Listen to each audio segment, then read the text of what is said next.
requests for things that you want to have treated in class.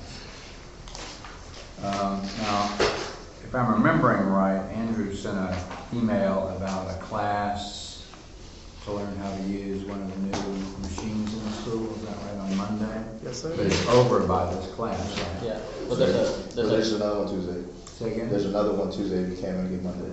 Okay. So you're still okay for Yes.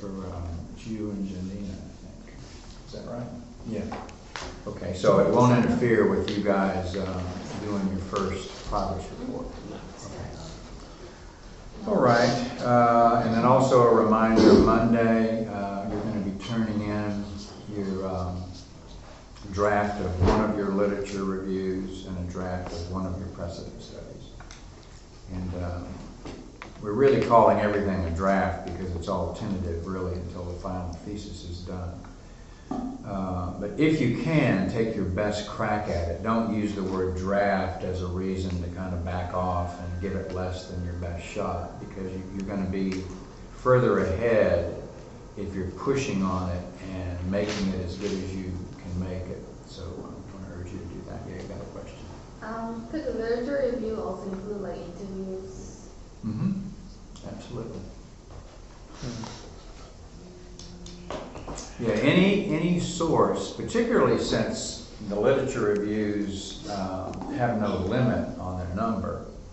So if you're finding sources of different types, like trips or interviews or books or web pages, and in your opinion they really do rise to the level of being in the literature review versus just in the list of resources, then you should entertain doing that. But that's something I would also check with your chair about. Okay, so we could actually do more than one. Yeah, you need to do way more than one literature I mean, review. each one would be more in depth than the other, but. It's probably fair to say that the amount you harvest from each piece of the literature review may be uneven. First of all, it wouldn't be there if it wasn't rich and useful. So none of them should be thin. If they're thin, they should never have been there, and you should have something else in there that's not thin. So whatever shows up in the literature review, however many sources you wind up with, the reader, your chair, anybody who looks at your thesis is going to expect a useful harvest of whatever that is. So the literature review is not to put something up there that wasn't so good and then critique it and talk about why it wasn't any good. The whole idea is to extract things that are useful. Any other clarifications on precedent for literature review? Okay, last time we shifted gears a little bit and talked about decision theory, which is not, let's say, in the immediate realm of applicability of doing the thesis, but it's supportive information underpinning the thesis, or information that has to do with a way of working, let's say. And I'm going to continue that theme today with actually a more complex treatment of similar things that we may or may not get through with today. If we don't, then I'll continue it next week until we're done with it. And it relates to something that I mentioned earlier on in the term, which was the thesis product, meaning your final presentation in the spring and the report itself, including your design, is naturally what most people focus on. It's what you're focusing on. It's probably what your chair is focusing on. It's what the school is going to focus on, because it's a product. It's visible. It's evaluatable. But the point I keep coming back to is, for me, and especially in this course, and even not even in this course, even in the way I'm working with the students on whose committee I serve, I'm really more interested in process than the product. And so, because that's going to be what you primarily take away from this experience, it's going to be a way of working, it's going to be ways of dealing with things. And that thesis product, including its content, is probably going to tail off over time for you after you graduate. But the skill sets and the kinds of confidence that you gain in navigating this successfully will continue, and you'll be building on that. So that's kind of a lead into what I'm going to talk about today, which takes that notion and elaborates on it to some degree. And the mnemonic, or the diagram, the visual that I'm going to use is a target or a series of concentric circles. And I'm going to make some points with that because I think it's a good visual device for imagining or coming to grips with or making sense of what's going on in this process state. And you'll see what I mean by that when we embark on this. Rather than starting in the middle and working out, I'm going to start on the outer ring and work in. So we'll see how many rings we get through. So as big as you can make it, make a circle on your page.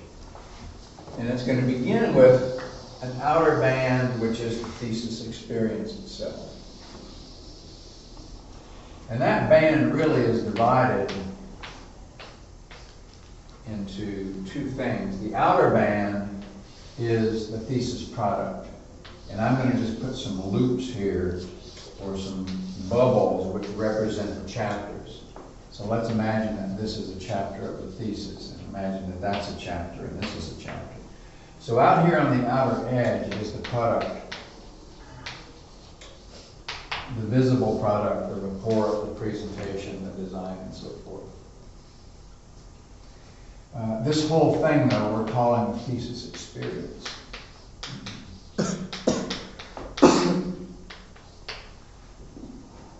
And underpinning that is processes which are producing that product.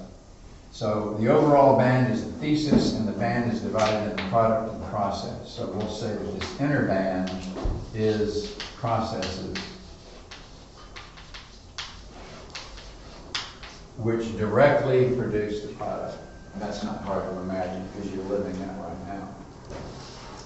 So what I'm going to do now is proceed with some inner rings which try to make some points about the importance of fundamental things in here which underpin that. Obviously, the product depends upon the process. If you do a lousy job here and you're sloppy about it, your product's not going to be very good.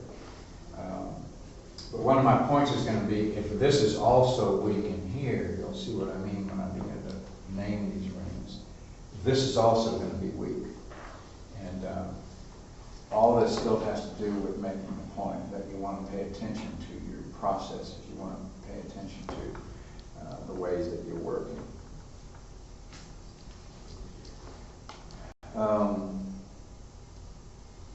So this is product focused processes.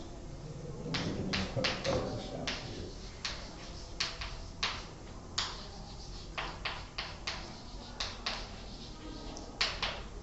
Okay, what's inside this ring? Inside this ring is something that those rings depend on.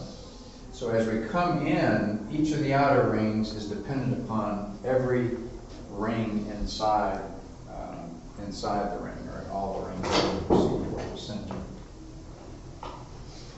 So in here we've got some other stuff that this stuff depends on. And those things we can call core competencies.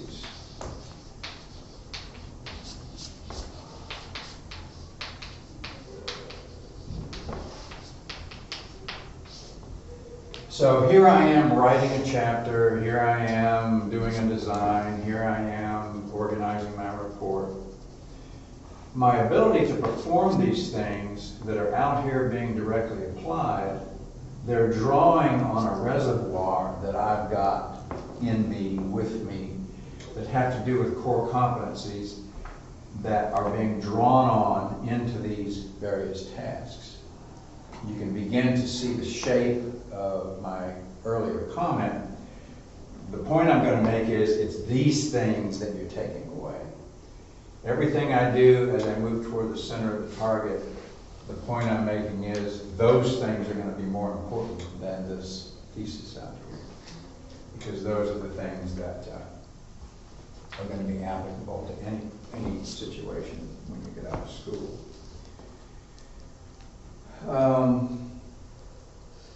So what do I mean by core competencies? Core competencies, let's say, are kinds of skills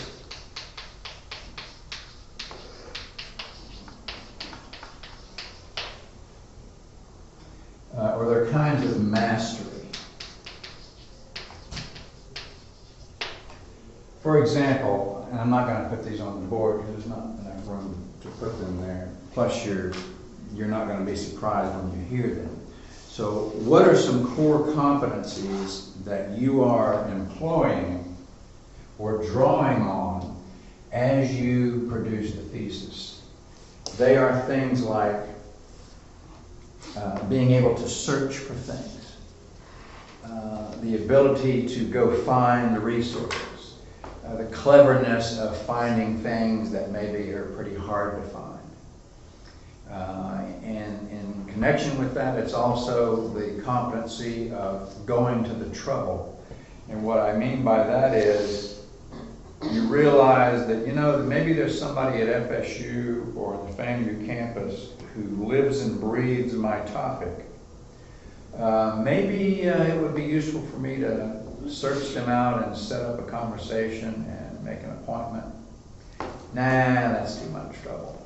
I'm going to keep with the web page. I'm going to stick to my books. So going to the trouble is one of your competencies. If you can think it and you think it's going to be valuable, then take the time and the trouble to go do it. Maybe going to the trouble is reading this other book. And lo and behold, you've already read 10 books and you're sick of reading. But here's this other thing that shows up. Will you go to the trouble of investing and looking at that?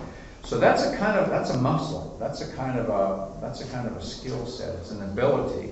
It doesn't just apply to the thesis, it applies to anything. The ability to select. You are encountering tons of resources. Well, being clear enough what your thesis is about in order to say, this looks valuable and relevant and purposeful. This seems a little more thin, more watered down, less impactful. The ability to winnow things out, the ability to sense when something really ought to be in play and when you can put it on the sidelines. That's a competency that you're going to use over and over and over again. A sense for what rises to the level of paying serious attention to, what drops to secondary attention, and what drops off the map altogether.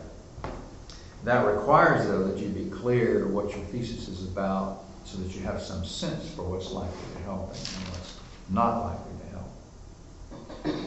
to help. Reading. We talked about levels of reading.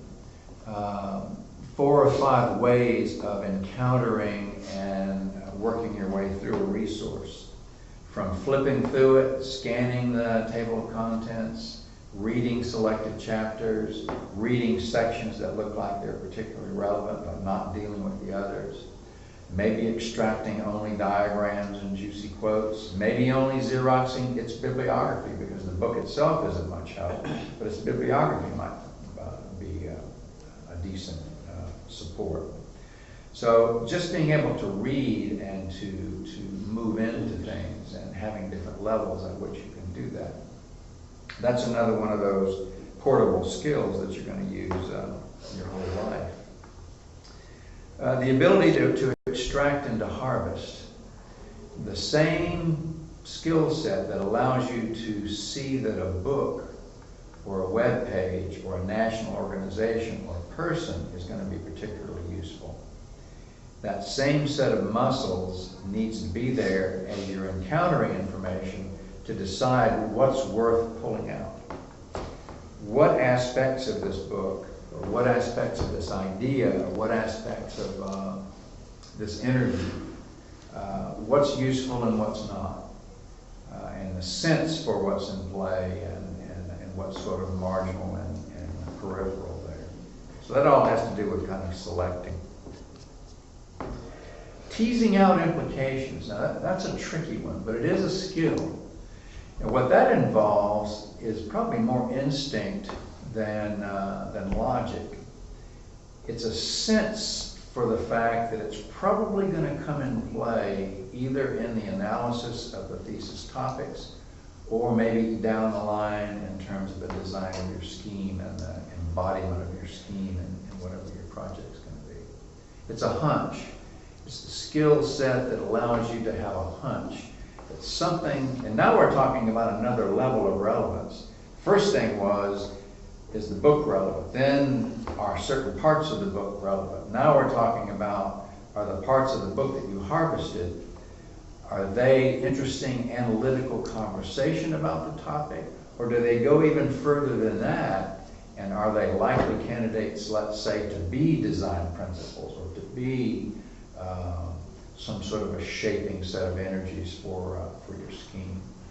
So now you're beginning to sense kind of a hierarchy of relevance here, from choosing a source, choosing its parts, choosing aspects of the parts, and then choosing parts of the parts that are especially relevant or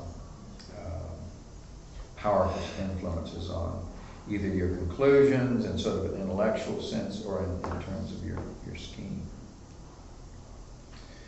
The ability to think. Thinking is one of those terms that applies to tons of different mental kinds of acrobatics and gymnastics. For example, one level of thinking is what the Buddhists call soft eyes or broad thinking. You have a sense for the whole. You're not focusing on anything in particular, but you're aware in sort of a overviewish way of what the whole thing is. And then another gear, which is focused thinking, being able to drill into something, which is sometimes called critical thinking. Critical thinking is not think an idea here, then leave that, and think an idea here, and think an idea over there. That's scattered thinking. Critical thinking is strings of ideas. You think this, and then based on that, you think this, based on that, you think this. And so critical thinking is building a drill that pushes into something, that drills into something, and is searching for essences and the inner life of issues and things like that. Creativity is a form of thinking. Your mind actually can be trained to tend to be innovative when you have need for it to be searching for innovation and creative solutions. And there's a literature on creativity theory. A guy named Edward de Bono wrote tons of books on creativity theory. Things like lateral thinking, where you're pushing on a problem, and instead of continuing to push on it along the logical line, you leave that line and you embark on a path that at first may look unproductive, but lo and behold, when you've investigated it, it puts you way down the line, much further than logic could have gotten you. That's just a piece of de Bono's idea. He's got all kinds of literature on that. So creative thinking would be an aspect of thinking. The ability to analyze, to break things down, to see what the pieces are that make the thing up, and what pieces make up the pieces. Analysis is always a fracturing exercise versus synthesis, which is putting things together. So this is a form of thinking. Can you fracture things? Can you sense the anatomy of things and begin to carve them up so that you can look at the pieces and the kinds of things that can be learned from the pieces that might not have been visible or learnable from the whole before you broke things up.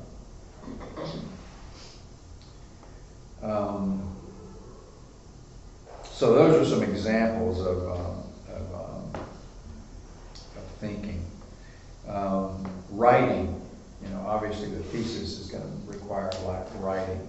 The ability to write clearly, the ability to choose the right word, the ability to organize information in a good way. The ability to put ideas and narrative together in a way that can be followed and not confuse people. Simple things like grammar and punctuation and spelling. So just the whole writing set of things, which will always be an important thing. I can remember an architect many years ago at a conference who said, if we can find somebody who will write a letter without embarrassing the firm, we'll hire him on the spot. Writing is that important in architecture, so it's not just design and drawing and computers.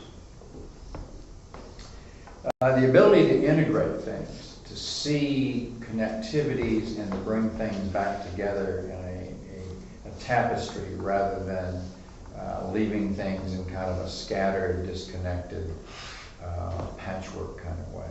I mentioned some of those things earlier in the term, but I think that's an important thing to have on the list of kinds of competencies that are important in navigating the thesis, and it's one of those things that you can take with you later on. Seeing the connectivities and seeing the marriageability of things.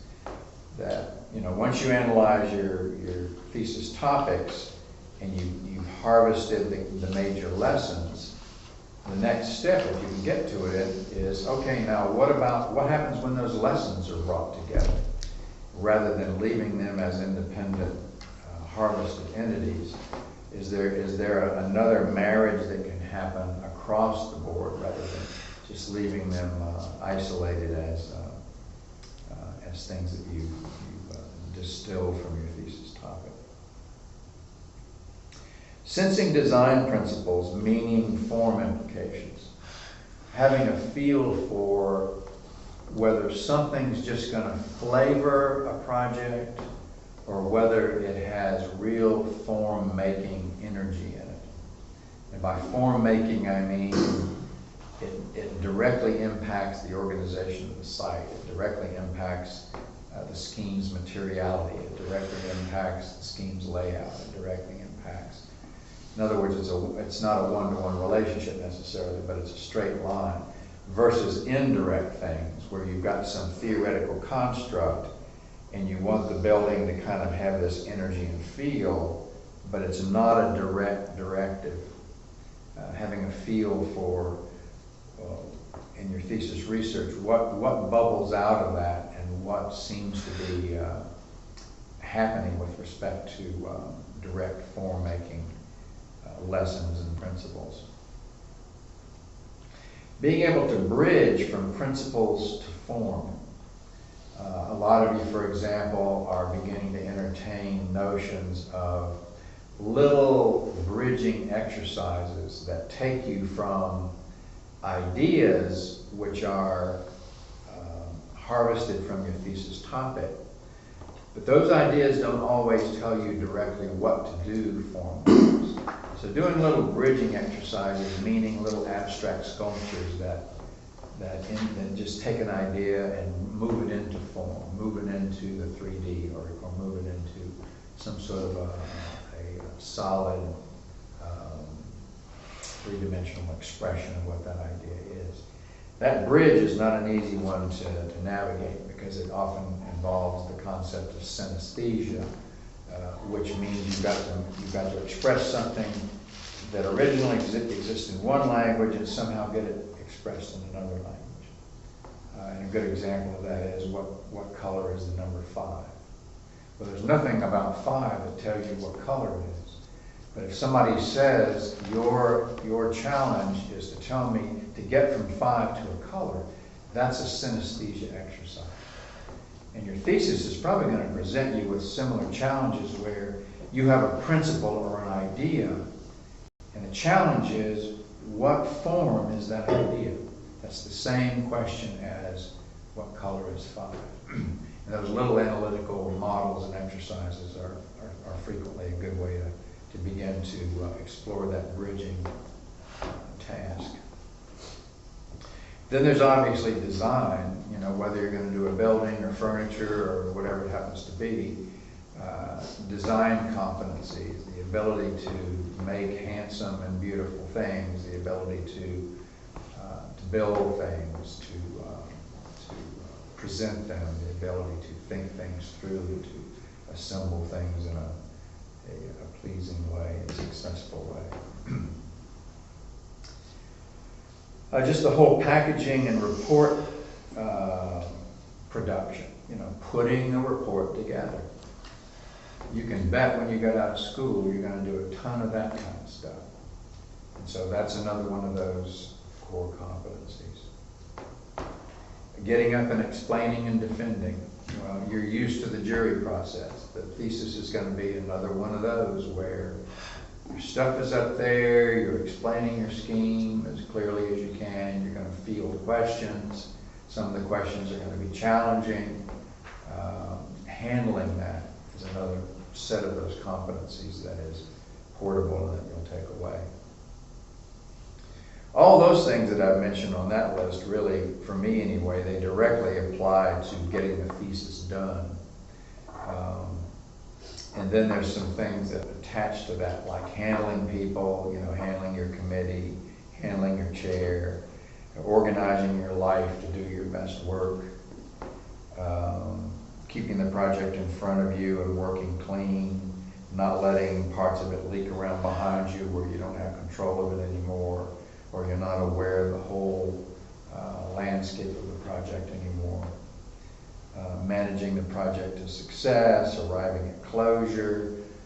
All of those are skill sets that are needed to do the processes that produce the product. And it's out of this list I'm going over here, these core competencies or kinds of masteries that you're drawing on. It's where you are right now.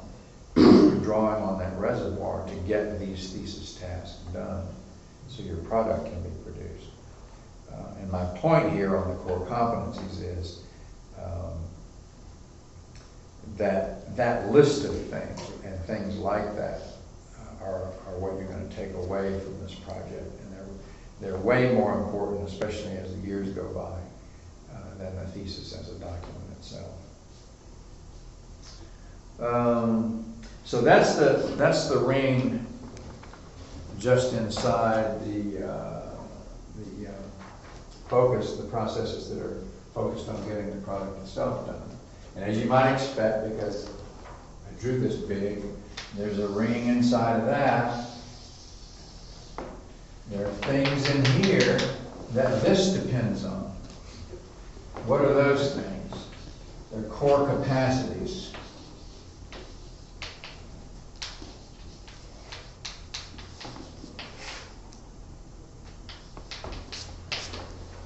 So if this is kinds of skills, this is kinds of fitness.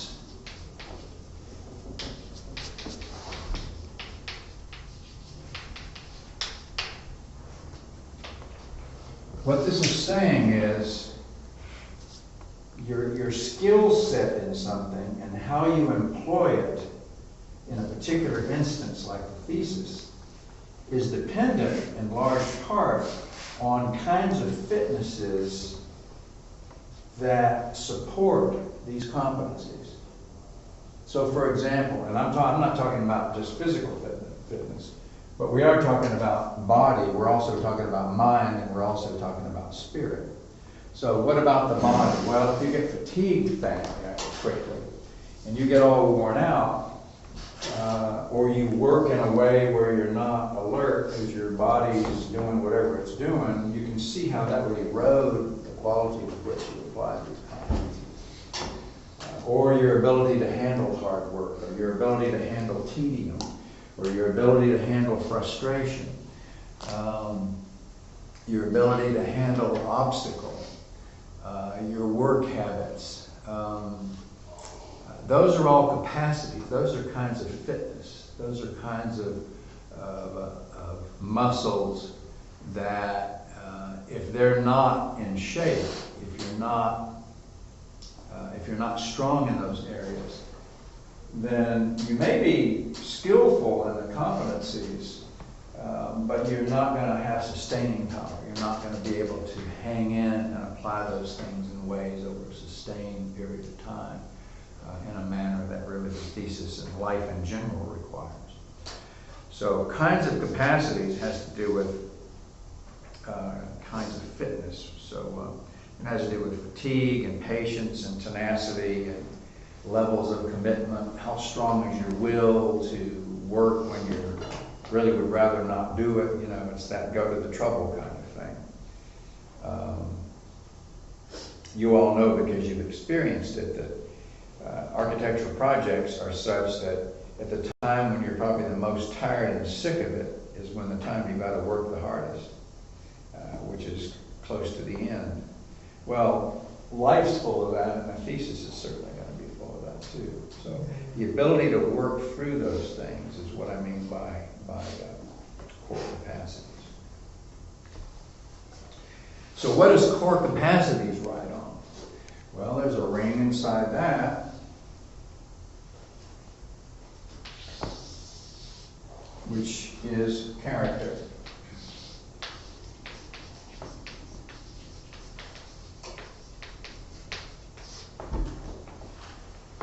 And character is kinds of tendencies.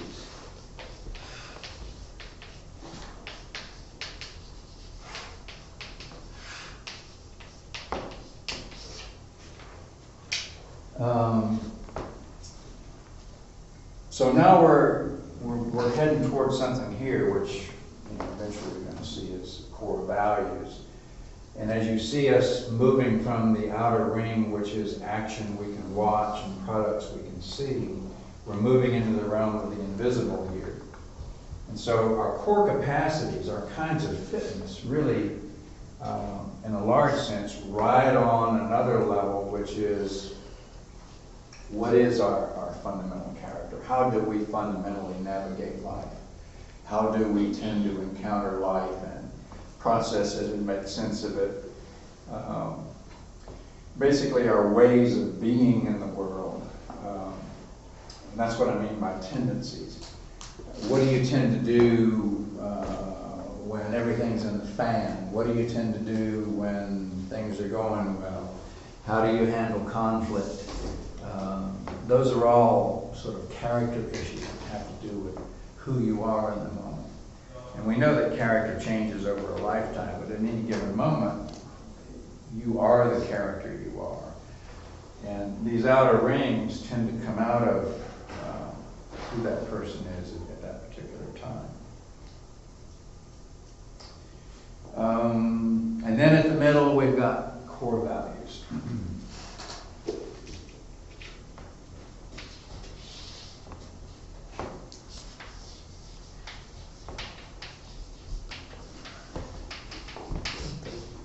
Core values tend to be split, at least they are for me, into life values and professional values.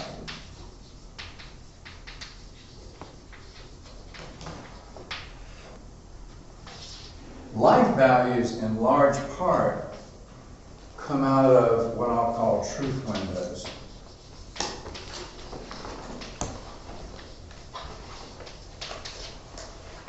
And not everybody really articulates this, but what I mean by this is most of us, in our heart of hearts, look to certain areas of life for what we believe is most so, most true. A lot of people look at religion, for example, or spirituality. That's the window through which they gather values around them, which are going to be the basic maps and navigation tools that are going to drive a lot of this stuff. It's going to shape character, for example. Some people will look at science and they'll say, no, religion's not where truth is. Science is where truth is. So I'm going to steep myself in what the scientists say. That comes closest to what the world is and what's valuable about the world and what a successful life is like. Or maybe it's philosophy, or maybe it's art, maybe it's creating beauty. Maybe it's family upbringing. Maybe it's psychology. You know, there are whole schools of psychology like Freud and Jung and Adler and Pearls and Maslow and Frankl. They all compete for what they say makes us tick. So maybe you look at psychological systems for what the ultimate values are. You know, Freud says we're all driven by pleasure and pain. That's what it all comes down to. Jung says, no, it's not pleasure and pain. It's the drive to become a whole human being. And we seek experiences and navigate life in a way that's going to flesh us out. And it's wholeness that we're looking for. Frankl says, who was in a concentration camp, said, no, we're driven by meaning. We look for significance. And we make choices which move us toward what we consider to be highest meanings of things. Adler says, human beings are fundamentally afraid of life and the universe and what we ultimately want is power. That everything we do is some form of seeking an upper hand. Well, all these things are competing views for what our core is like, what makes us tick. And being introspective about what makes you tick and what makes me tick also makes me introspective about all these rings here. You know, I've got ideas about what a character profile should be, and we all have profiles in terms of our capacities and competencies and how we apply these things. And so the pitch here is, there's actually a little phrase that I stole from the city of Asheville, North Carolina. Asheville, North Carolina has a motto that says, altitude affects attitude, because they're up in the mountains. But I think that applies to this. Altitude affects attitude, affects aptitude. And that's basically what this concentric circle is saying. So altitude, what's our life trajectory? What's our angle in which we aim? What do we think a well-lived life is? Affects attitude, which is the character thing and our tendency to be certain ways. Affects aptitude, which is the outer rings, which are our skills and so forth. So the interesting thing about this is, from here to here, this is the visible part of the thesis. And to some extent, we're going to witness some of your processes, but probably not much, because you're going to be basically doing those other than in a visible way. So everything in effect from that outer ring is invisible and not available to the school or your chair or to me or the course or anybody. It's the most important thing in this course, and I'll never see it, but you will live it. And that's one of the paradoxes of something like this, where you realize that this is the most important thing in the thesis passage. I know you're focused on that, but my pitch today is this is way more important, because this is what you're going to take away with you. And to a large extent, the thesis passage is going to tend to reshape some of this stuff. So my sermon, if there's one attached to this, is from time to time be introspective as you navigate the thesis process and pay attention to how you're doing, how you're tending, what's easy, what's hard. Come to know yourself a little better in some of these inner rings. And I think to me that's an important and valuable thing to be doing as you move toward graduation, because you're about to take whoever you are out into the world. And if you have some sense of who you are, I think you're better for it. I think it was the Roman philosopher Seneca who tutored some of the Caesars, who said, There are only two questions. Who are you? And what do you want? And this kind of has to do with things like that. Who are you and what do you want? So, as I warned you at the beginning of the class, this is kind of getting off the making of the thesis coverage of material in the class and kind of walking over here. In a way, a side trip and looking at some things that are not directly applicable. But from where I sit, they're just as important and maybe even more important. So we did get through the circles. Any of this raise questions or comments for you guys? Hopefully it wasn't too preachy and too sermonized, huh? Wasn't too preachy. Just the core values, you split life and professional values. You didn't go through your professional value, but Okay, well, to me, I can do that in 30 seconds. To me, professional values come in categories. Professional values have to do with values about this project, values about design in general, values about practice, and values about what architecture is overall. So it's another set of circles. You're going to have values about projects as they come to you, whether in school or outside. You're going to have values about design in general. What's design about? Okay, there are values there. Then you're going to have values about practice. The literature says firms usually emphasize one of three things: profits, design, quality, or service. Well, depending on where the firm has its emphasis, it's going to behave differently and value different things. And then you have architecture. Well, you're architects. What is architecture? What is it in the broadest sense? And what are your values about that? What are your visions? What are your desires? Core values, since we talked about kinds down here, core values are kinds of desire. Desires which cause you to move in certain directions, that cause you to gravitate towards certain kinds of tendencies, which tends to shape the character on out of the other circles. So thanks for mentioning that. I thought that I forgot to do the professional thing. Any other comments or questions about this? Okay, see you all on Monday.